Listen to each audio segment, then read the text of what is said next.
কিয়ামত সম্পর্কে মুফতি কাজী ইব্রাহিমের বক্তব্য কি সঠিক? কাজী ইব্রাহিম সাহেবের বক্তব্য সঠিক নয়।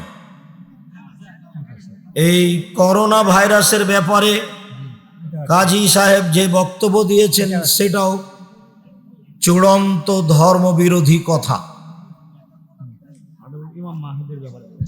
ইমাম মাহাদির ব্যাপারে তিনি যা বলেছেন সেটাও ঠিক নয়।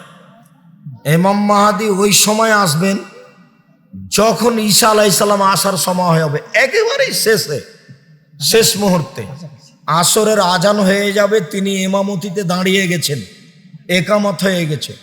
ওই সময়তে দুইজন ফেরেশতার মাধ্যমে সিরিয়ার দেমাস্ক শহরে শ্বেত মিনারের মসজিদের শ্বেত মিনারের মাধ্যমে নেমে আসবেন। মসজিদে ঢুকতেই ঈসা আলাইহিস সালাম ইমাম মাহাদি বলবেন, আসেন আসেন, আপনি ইমামতি করেন, আপনি করেন। তখন ঈসা আলাইহিস সালাম বলবেন, না না না না, আপনি বেশি হকদার, আপনি করেন। তখন ইমাম মাহাদি ইমামতি করবেন, ঈসা আলাইহিস সালাম মুক্তাদি হিসাবে থাকবেন। বর্তমান পৃথিবীর পরিস্থিতি অনুপাতে আরো কয়েকশো বছর হতে পারে, আল্লাহ ভালো জানেন।